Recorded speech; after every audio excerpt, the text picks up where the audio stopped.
Some deaths are pure tragedy, but the ones that earn a Darwin Award are something else entirely. From a man who climbed onto the scorching rim of a commercial clay oven to a diver who carried a fully loaded spear gun, only for one split-second reflex to turn that weapon against her. This is Timothy, and welcome to Last Memories.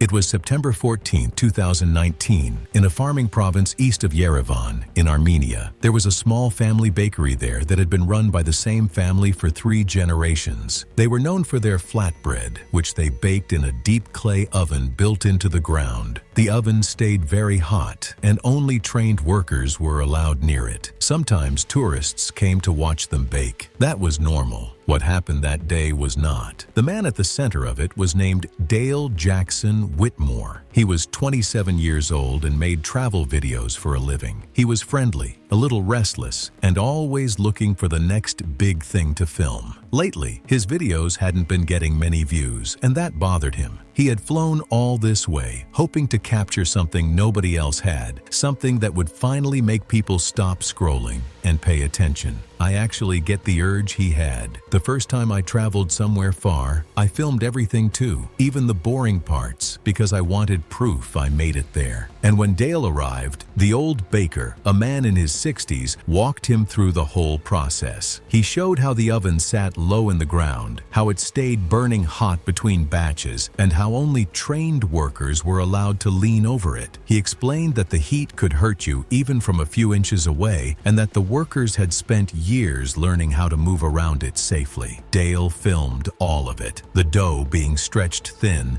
the flame glowing at the bottom, the workers reaching in and slapping the bread against the inside walls before peeling it back off seconds later. But when it was done, he wasn't happy. He told his cameraman the footage felt flat, like every other bakery video already out there. He wanted a strong ending, something people would talk about and share. He wanted to be the first person to climb into the oven the way the bread goes in. His cameraman flat out refused and told him to wrap up the shoot like normal and head back to the hotel. 2 of the bakery workers stepped in too, warning him that even touching the rim could burn his skin badly. They weren't joking around, and they didn't soften it. A few customers who had been standing nearby, watching quietly, stepped back once they realized he was serious. Nobody in that room was on his side. When the people who work at a place every day tell you to stop, they usually know something you don't. I wish more visitors treated that like the warning it is. Then he climbed up onto the rim. He crouched there for a moment, finding his balance, then leaned forward over the open mouth of the oven so the camera could see his face above the heat rising out of it. He started talking to the lens, doing his usual upbeat introduction. As he shifted his weight to get the angle right, his foot pressed down on the loose flour and it slid out from under him. There was nothing to grab onto. He went in, head first. The oven was narrow, and his body wedged tight inside the clay walls almost immediately. The workers stopped everything and called for help right away. They knew better than to throw water in, because the sudden cold could crack the clay and turn the trapped water into scalding steam, making things even worse. Instead, they grabbed their long bread hooks and the tools they used every day and tried to reach him without falling themselves. They strained and reached, but they couldn't get a grip.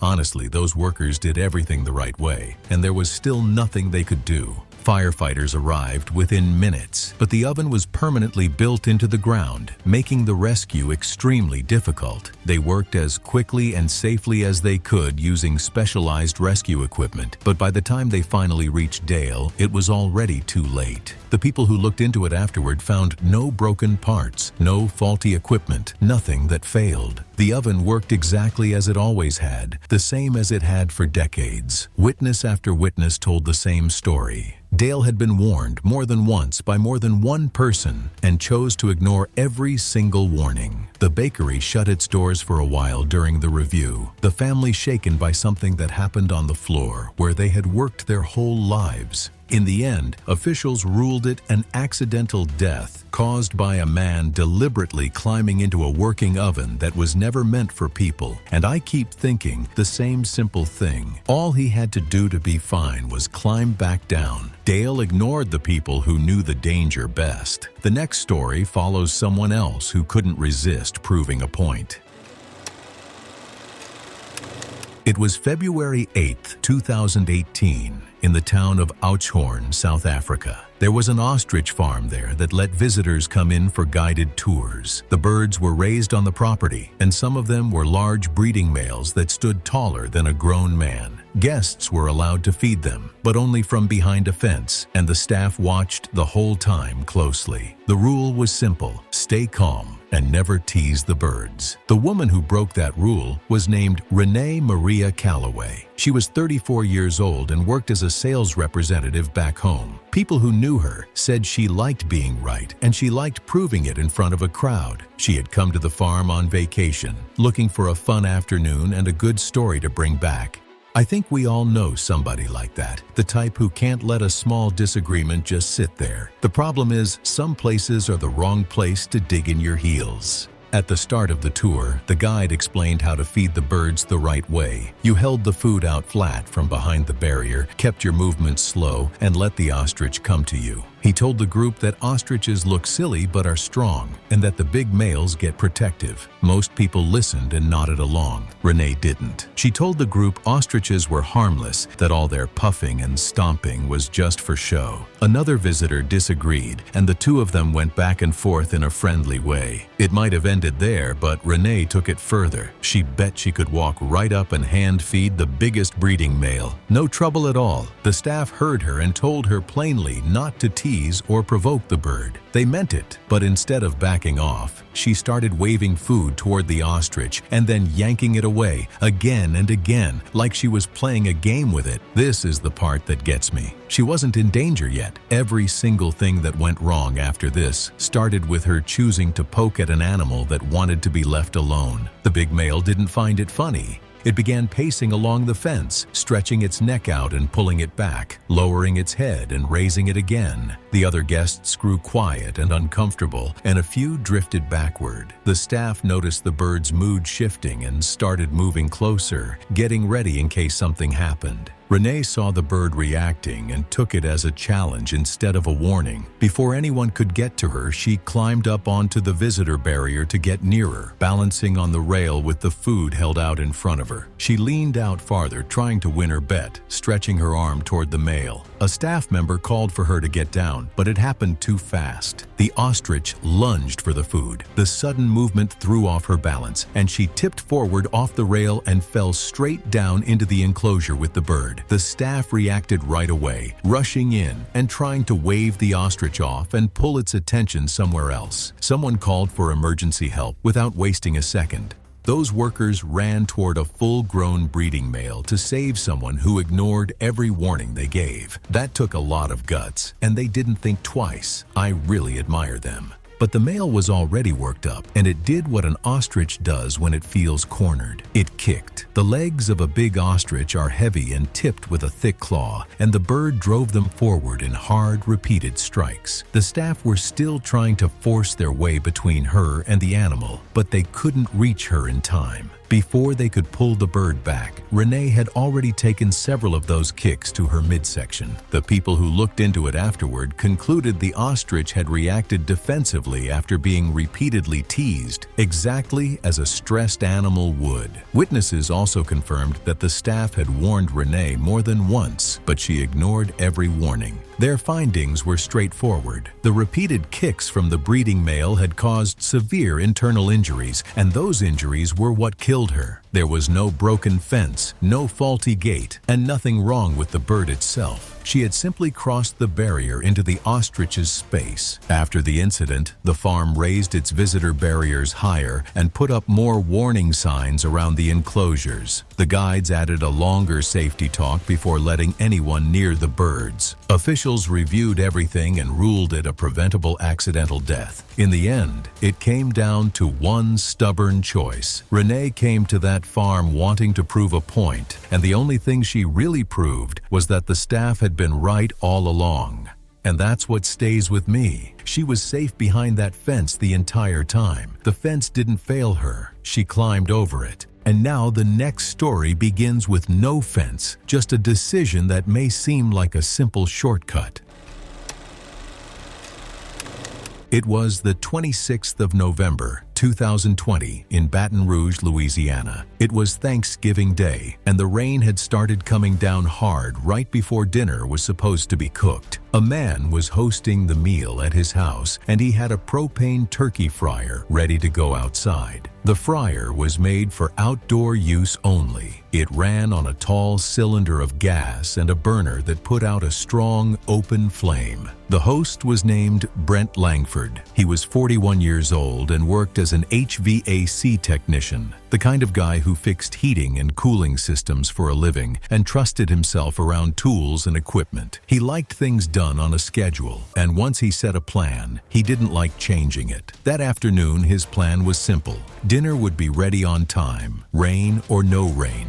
My own dad was a lot like this. Good with his hands, sure of himself, and absolutely impossible to talk out of anything once he'd decided. I recognized Brent the second I read about him. When the rain picked up, Brent didn't want to stand outside getting soaked while the oil heated. So he made a choice. He carried the propane fryer into the kitchen and set it up inside, right under the wooden cabinets, and planned to cook the turkey there, where it was dry. His friends saw what he was doing and spoke up. They reminded him the fryer was built for outdoors only and was never meant to run inside a house. One of them offered the covered patio out back where he could stay dry and still cook safely. Another said the easiest thing was just to wait out the rain for a little while. Brent turned down every single one of those options because waiting meant dinner would run late, and that was the one thing he refused to do. There was another problem too. The turkey hadn't fully thawed. Parts of it were still icy, but Brent looked it over and decided it was close enough. He filled the pot with oil right up near the top, not leaving much room, and lit the burner under it. I've cooked a few holiday dinners myself, and I know that itch to just get it done already. But there's a difference between rushing the gravy and rushing something that can burn your house down. And I wish he had stopped to think about that. Once the oil was hot, Brent started lowering the half-frozen turkey down into it. The moment the ice hit that hot oil, it turned to steam instantly and made the oil bubble up and boil over the sides of the pot. The overflowing oil ran straight down into the open propane flame underneath. It caught fire right away. The flames climbed fast. They reached the wooden cabinets just above the burner and spread across them, then up toward the ceiling. Smoke filled the kitchen in seconds. Brent's family and friends scrambled for the doors and got themselves out of the house through different exits, away from the fire. For a moment, Brent was outside too. He had made it out with everyone else, but then he turned around and went back in. He wanted to shut off the propane cylinder and grab a few personal things, and he didn't understand how far the fire had already spread past the burner. And that is the part I just want to reach into the story and grab him by the collar. By the time he went back in, the fire had moved well beyond the kitchen. The firefighters arrived only a few minutes after the calls came in, but the house was already heavily on fire when they pulled up. They couldn't reach him in time. The people who looked into it afterward traced the whole thing back to one cause. The propane fryer had been used indoors, against everything it was designed for, and the boil-over from the frozen turkey had set off the fire. There was no defect in the fryer, and nothing wrong with the gas. Officials ruled that Brent died from burns and smoke inhalation after re-entering the burning house. Investigators concluded the fire was caused by using an outdoor propane fryer indoors and lowering a partially frozen turkey into hot oil. Despite several safer alternatives being available, the house was a total loss. Later on, local fire crews used the story during their holiday safety reminders, the kind that come around every year before Thanksgiving. Sometimes the smallest things aren't worth risking everything for. The next story is about someone who learned that lesson over a single coin. It was August 3rd, 2018, in County Clare, Ireland. There was an old castle there that people visited as a sightseeing spot. On the grounds sat a famous wishing well, the kind where visitors toss in a coin and make a wish. The well was deep, far deeper than it looked from the top, and lined with old stone. There was a barrier around it with signs telling people not to climb in, and a groundskeeper kept an eye on the area during tours. The woman this happened to was named Corinne Ashby. She was 31 years old and worked as a retail supervisor back home. She was the practical type, someone used to handling small problems herself and not waiting around for help. She had come to the castle as part of a sightseeing trip, just one stop on a day of taking in the old buildings. That ordinary visit is what makes the rest of it so hard to believe. I lose things all the time. My keys, my wallet, a ring down a drain once. So I get that flash of panic. But I've learned that some lost things just have to stay lost.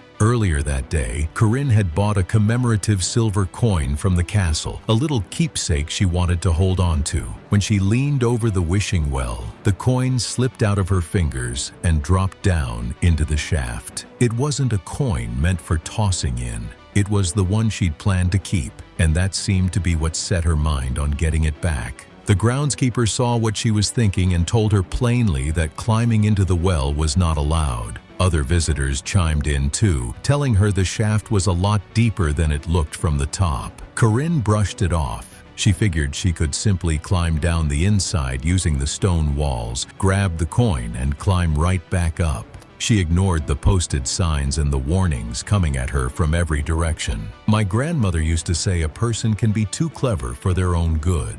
And stories like this finally make that line click for me. One of the visitors realized she was serious and started calling for emergency help. Another began recording from a safe distance, the way people do now, and that video would later help investigators piece together exactly what happened. Meanwhile, the stone inside the well was covered in damp green moss, and the shaft narrowed the deeper it went, squeezing tighter the farther down it dropped. Corinne climbed over the protective barrier and started lowering herself in. The groundskeeper moved toward her, but she was already below the rim and out of arm's reach before he could grab her, and reaching down after her would have pulled him in too. She moved carefully at first, finding footholds in the uneven old stonework, working her way down several feet. For a little while, it looked like she might actually manage it. Then, her foot came down on the slick, mossy stone, and it slipped. There was nothing solid to catch herself on. She dropped a long way down the shaft and slammed into the narrow, tapering part, where her body wedged in tight, well below the surface and badly hurt from the fall. The rescue video and the witnesses agreed she had stopped moving almost right away. The people up top couldn't reach her. She was far too deep for anyone to lower an arm or a simple rope and pull her up. Rescue crews arrived and got their gear ready, but the well was a serious problem. The air down inside it was dangerously low on oxygen, the kind of stale, trapped air that builds up in deep, closed spaces. Before anyone could safely climb in after her, they had to follow special procedures for these tight, low-air spaces, and that took time. They brought in ropes and equipment, but the cramped shaft made every step slow and difficult. The low oxygen environment mainly made the rescue more hazardous for responders, forcing them to move carefully instead of rushing directly to her. Despite everything the rescue teams did, they could not reach her in time. Corinne did not survive. Investigators found the barrier, and warning signs had been in place and working properly. Officials ruled that Corinne died from the injuries she suffered in the fall. They also noted that the well's low oxygen conditions slowed the rescue because responders had to follow confined space safety procedures, but the fall itself caused the fatal injuries. The death was ruled accidental after she ignored the safety barriers and climbed into the well. After the incident, the castle put up taller, stronger fencing around the wishing well. Officials reminded visitors that historic wells are not harmless little attractions, but deep, dangerous spaces that deserve real caution. In the end, it came down to a single keepsake and a single bad decision. Corinne went down into that well for a coin she could have replaced, and it cost her the one thing she could never get back. Things can be bought again, found again, replaced and forgotten, but a life can't. I just wish she'd weighed those two things against each other before she swung her leg over that barrier. Now, This final story we have follows an experienced diver who thought one shortcut wouldn't matter, and that's gonna be her biggest mistake. It was the 22nd of May, 2022, in Key Largo, Florida. The morning was set to be warm and calm, good weather for diving. A woman and a few of her friends had planned an early spearfishing trip out on the water. Spearfishing uses a speargun, a tool that fires a sharp metal spear by releasing a strong band of tension. The rule that everyone in the sport knows is that you only load a speargun once you're in the water, never on land. The woman this happened to was named Ashley Teller. She was 25 years old and was a recreational free diver, someone who dove for the fun of it and had built up real experience over the years. She was confident in the water and liked to have her gear ready to go so she could get straight to diving once she arrived. That morning, she wanted to save a little time at the launch site, so she made a decision before she even left the house. I've got a friend exactly like this, the one who's always 10 steps ahead and a little impatient with anyone slowing them down. It's a great quality right up until the moment it isn't. Her plan was simple. Instead of loading the spear gun at the water like she was supposed to, she loaded it at home so it would be ready the moment she got to the launch. That meant the spear was fully pulled back and under tension while she was still moving around her own house and driveway, long before she was anywhere near the boat. Her friends knew better and told her so. They reminded her that carrying a loaded spear gun around on land goes against the most basic safety rule in the sport. She waved them off, saying she had years of experience and liked having everything prepared ahead of time. They didn't feel they could just grab the gun out of her hands, so they let it go, and she kept packing her gear with the loaded spear gun sitting nearby, treating it like any other piece of equipment. The instructions that came with the gun even spelled it out plainly, that it was never supposed to be loaded outside the water. Here's what really sits wrong with me. Experience was supposed to be the thing that kept her safe, and instead she used it as the excuse to do the one thing experience should have taught her never to do. The setup made everything worse. The safety catch on the gun was switched off, the spear was pulled all the way back and ready to fire, and she kept picking the loaded gun up and moving it as she gathered the rest of her things. Every time she shifted it, the danger moved with her. Then it happened the way these things usually do, fast and without warning. As she was carrying the loaded spear gun across the driveway toward her vehicle, it began to slip out of her grip. Her instinct kicked in, and she bent down and reached out to catch it before it could hit the ground. As she grabbed for it, the loaded spear gun accidentally discharged, and at that close range, the spear struck her in the throat. Her friends were right there and called for emergency help immediately. First responders reached her within minutes and started working on her right away. They did everything they could at the scene, but the wound was in a place that left almost no chance. If you think about it, catching a falling object is the most natural thing in the world. None of us would stop ourselves. That's the cruelty of it. Her own reflex did exactly what reflexes are built to do, and it killed her. The people who looked into it afterward examined the spear gun closely. They found no broken parts, no worn pieces, nothing wrong with how it was built. The gun had not gone off on its own. It had fired only because the trigger was pulled while she was handling it on land with the safety switched off and the muzzle swung back toward her own body. Officials ruled that Ashley died from the spear wound to her throat, and they classified it as an accidental death. They were clear about the cause. The accident happened because she had bypassed a standard safety practice, loading the spear gun out of the water and carrying it around with the safety off, something the sport specifically warns against. There was no equipment failure to blame and no one else involved. It came down entirely to how the loaded gun had been handled on dry land. In the time after, dive instructors began pointing to what happened as a reminder of why the basic rules exist in the first place. Local dive clubs repeated the simple message to their members that a spear gun is never loaded until you're in the water and never carried loaded on land, no matter how experienced you are. In the end, it wasn't the ocean that took Ashley's life. She never even made it onto the boat, never even left her own driveway. It was a shortcut taken on dry land, a few minutes she wanted to save, that cost her everything. What I can't shake is the size of the trade she made without knowing it. A couple of saved minutes on one ordinary morning, weighed against every morning she had left, and she never even felt the scale tip.